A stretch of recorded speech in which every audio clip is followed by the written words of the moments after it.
Hi, I'm Clay Marsh, and I am the Vice President and Executive Dean of Health Sciences for West Virginia University.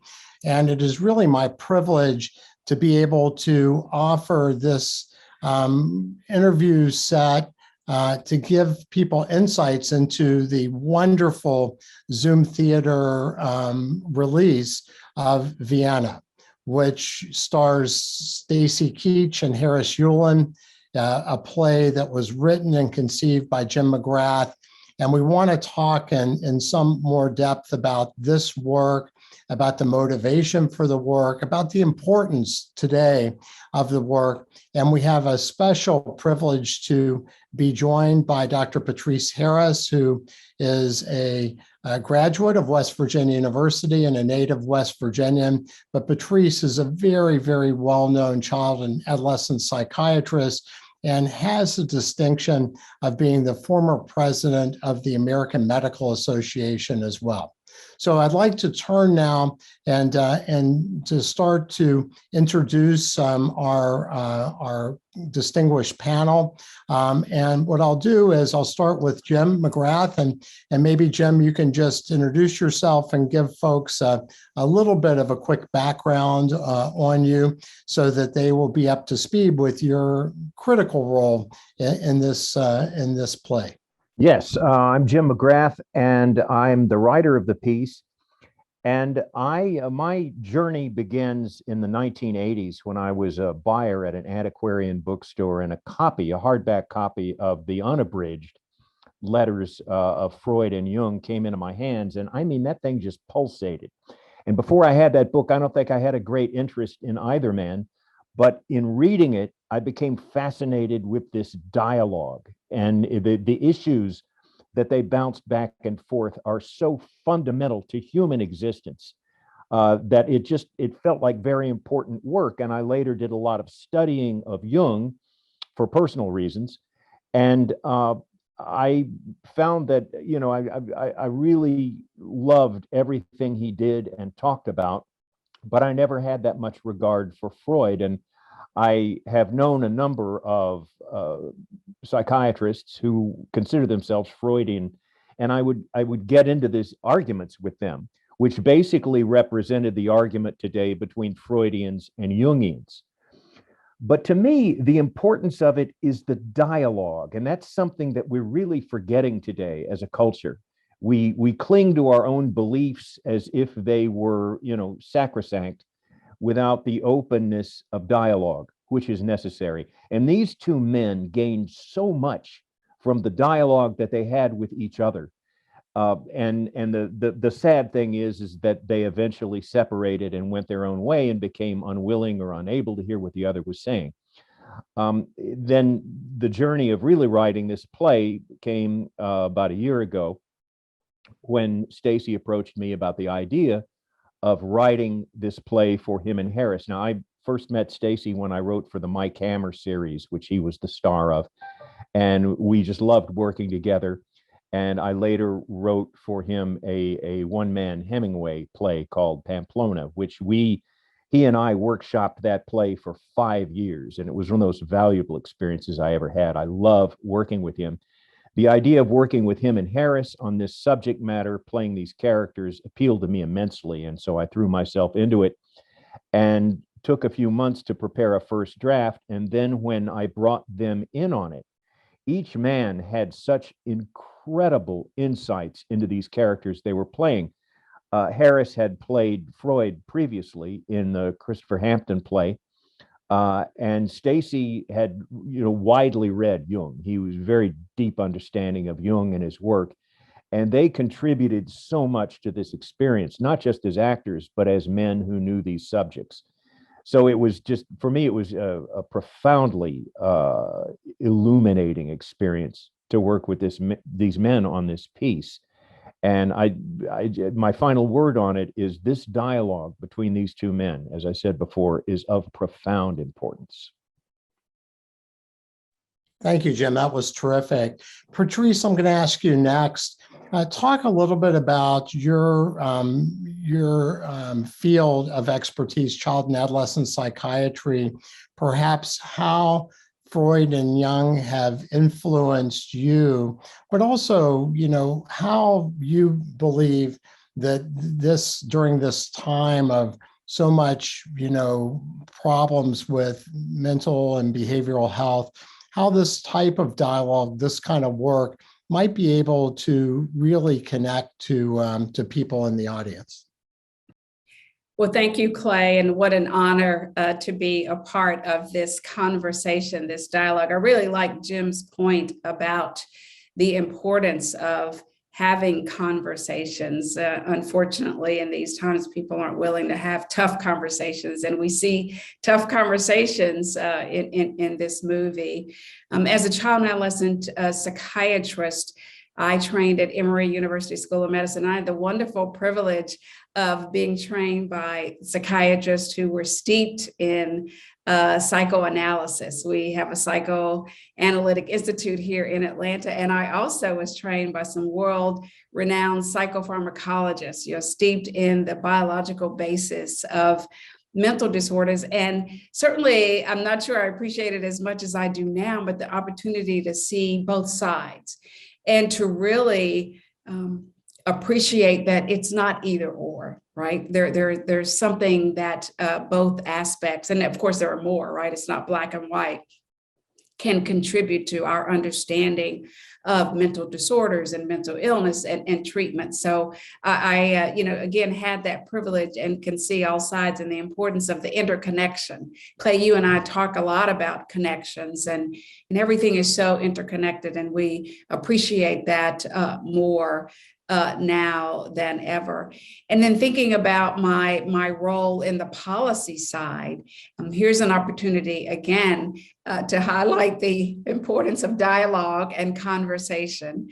Sometimes we get entrenched in our own camps, and the importance of being right is more valued than the importance of progress. And so I just saw a lot of universal themes around conversations, miscommunication, tough dialogue in the movie. And, there are just some universal experiences and emotions that can relate to us as we talk about policy as well as treatment. Thank you. That was wonderful. I'm going to start, Harris, with you.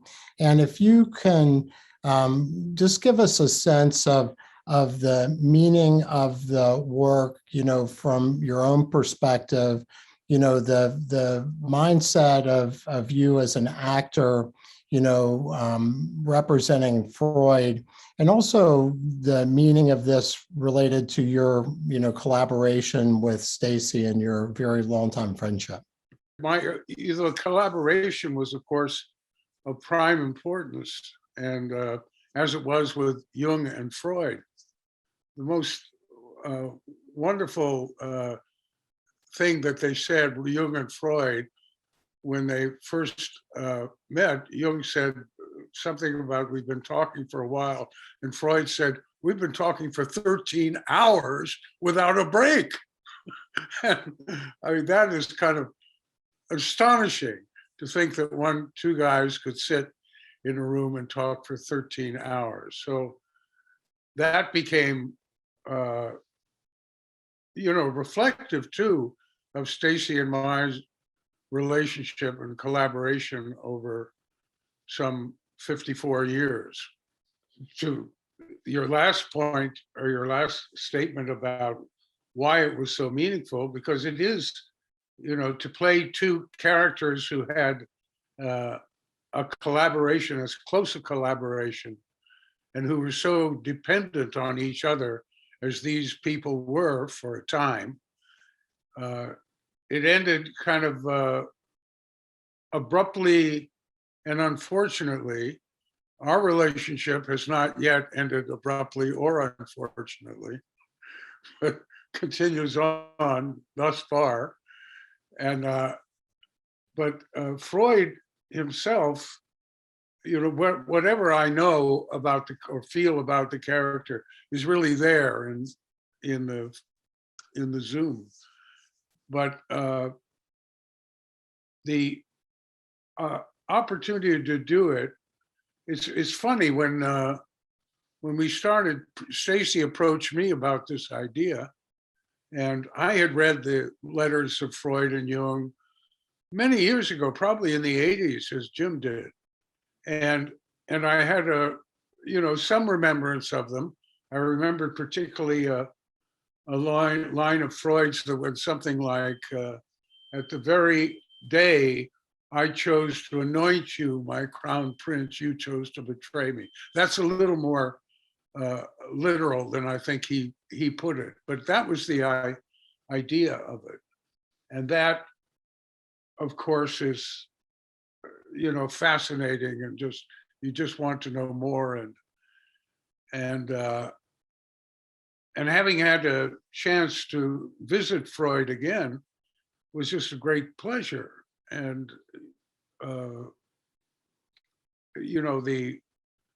Freud himself did not, as Jung suggests, discover the unconscious. Of course, there were many people who delved in the unconscious before. Nobody quite called it that, but Freud programmed it and found a structure for it, to put it into a communicable structure, as it were.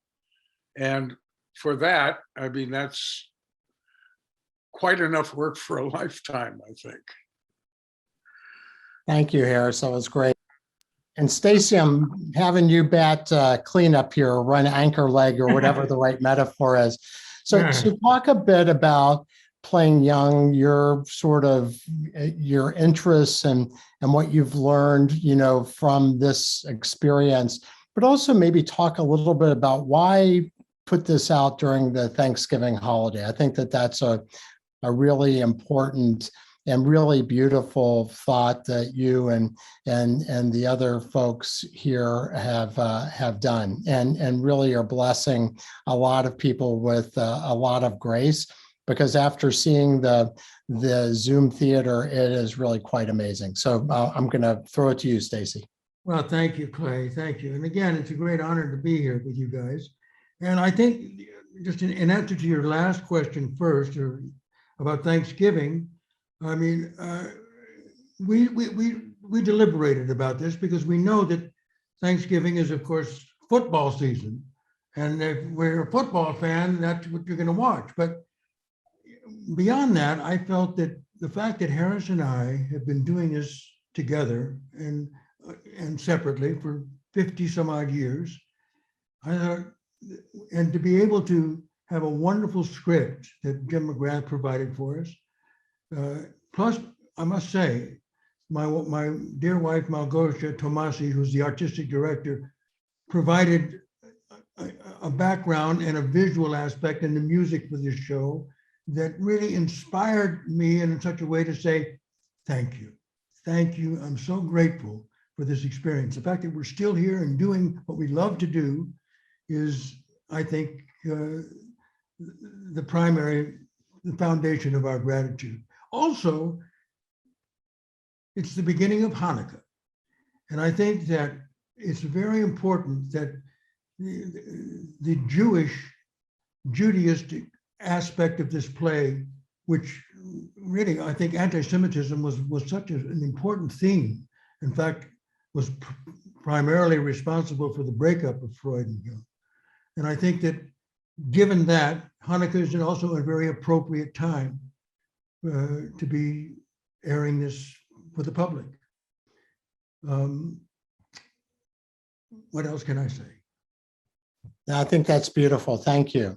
So what I'd like to do is just in a short time, just try to bring up some of the learnings that you guys want to share with folks in the audience about the play and the format of the play, because I will say, for me personally, I learned a ton, and I really resonate with what Patrice said, was there's so much symbolism in the play, so much in the play, the way, Jim, that you wrote it, that is very appropriate for today's environment, for the things that we're going through. And to have two of the giants of of psychology and psychiatry to have this wonderful, rich conversation. I found it very uplifting, but it was also very moving. I mean, it was not just a technical recourse in Freud and Jung. It was really a personal relationship. So, Jim, maybe talk a little bit about what you learned, what motivated you to write the play, and how you think it's going to impact people that will watch it during this time of Thanksgiving and the beginning of Hanukkah, as Stacy just mentioned. Well, one of the things that Thanksgiving has come to represent, and I mean kind of recently, you just hear this all the time, is the time when you get together with your crazy Uncle Sid who has opposing opinions to yours, and you anticipate this will be an uncomfortable moment and all that. So and in my family, I can remember when I was a kid, the Thanksgiving after the Kennedy assassination. I remember seeing my father and uncle almost come to blows as they discussed politics, argued politics at the dinner table on Thanksgiving. And so I think Thanksgiving has become associated with that kind of encounter with family members, with dear ones. And that's something that these two men had. They were very dear to each other. There was a sincere affection. And that's a hard thing to really express in a play. Fortunately, these actors brought it. And they brought it between the lines in a beautiful way. And that's my favorite thing about this. That these two people are disagreeing in love. And that, today, people, whatever their religious opinions, their political opinions, or whatever, they wear them in such a way that they associate them with the self. Without these beliefs, I am not myself. And if you disagree with these beliefs, you insult me. There's so much of that today. And these men in their friendship, they hit that point that they could not get past. And the sadness of that, the loss of that, is something that we really feel. And I really hope that when people see this, they will feel a grief over both the loss of these men and the loss of this relationship. So that to me is one thing that resonates with today. And the other thing, as you mentioned, the anti-Semitism. I would consider myself a Jungian very much. I find the writings of Jung to be highly inspiring, and he was a religious man, as I am, and Freud was not. However, in working on this play, I came around to so much of the value of Freud, his teaching, and his personality. Because when Hitler, rose to power, certainly Freud, being a Jew, was immediately against it.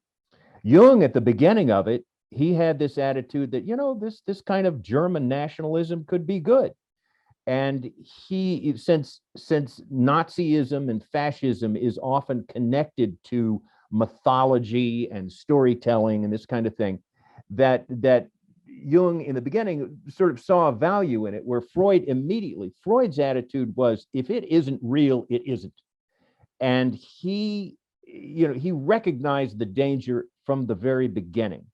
And it's one of those things that I see happening today, where people connect themselves to these, conspiracy theories or different sort of fantastical ideas about what is happening, and at the same time ignore the very concrete things that are happening right in front of them. And this is where I saw the real value of not just Freud's writings and his teachings, but of his personality.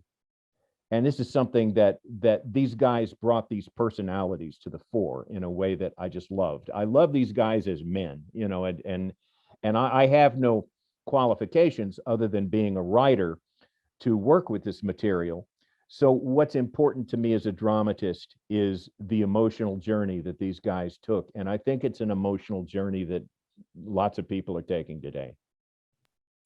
Thank you. That was really beautifully said. Patrice, as an expert and as somebody who's spent your life trying to really stand up for so many people that are sometimes having trouble standing for themselves, you mentioned the symbolism of this. So can you give folks who might be watching this and deciding whether or not to tune in to the Zoom theater, your own perspective, not only from your professional standpoint, but also personally of the impact of this work on you as you watched it. I think so many opportunities to learn lessons, and something that Jim just said was something that also struck me, that there is this danger in ideology above all else. And I'm worried about that right now. And people cannot disconnect or cannot see when an ideology is at the sacrifice of, I think, human connection and compassion. So that's critical. I think that when we think about these two men in this conversation, they were able to be vulnerable. But if you think about it, in order to be vulnerable with someone, you have to trust someone. And that's another area where I think we have a lot of lessons to learn about trusting one another and making sure that we do all that we can to earn and gain trust. And of course, there are, again, issues around anti-Semitism, but clearly they were able to be vulnerable in this conversation. I also was struck by regret. Now, listen, you don't get to go through life without any regrets, but I try actually to think about a life without regrets and let that be sort of a context for decisions that I have to make personally in my life. But clearly I was struck by the word you didn't say. I mean, a lot of us, think about that. And I think there's an opportunity now to think about the words we say and the words that we're not saying. And I think there are some lessons learned.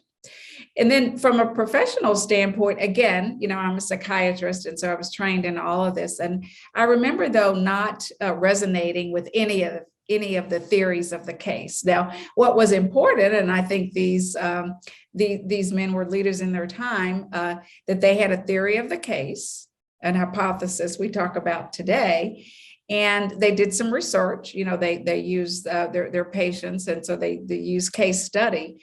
But they were willing to, and Clay, I think you've heard me talk about one of my favorite lines from a poem about leadership, and it says, leaders stand between the no longer and the not yet. And being a leader can sometimes be a lonely place. But both of these gentlemen had their theories of the case, their hypotheses, and they felt strongly about them. And that's what research is today. And that's what science is today. And that also is another area of worry for me, because we've seen such attacks on science, not new, but certainly amplified with social media and the political divisiveness in our country right now. So I think a lot of lessons learned for me from both a personal and a professional standpoint. But I do have hope, right? There's some sadness and some regret and things that were not said. But I think we can go back to the 30,000-foot view of a conversation. These men were willing to have a dialogue, a difficult dialogue, be vulnerable, have those conversations. And so when I think of all the issues, we have to have tough conversations now about mental health, right? But, as a psychiatrist, people haven't really been talking about mental health. So now we're seeing that conversations about, it was anti-Semitism now, and racism now, and sexism now, and homophobia. So I think, again, a lot of lessons that we can learn, and hopefully everyone will learn and listen for in watching this movie. Thank you so much.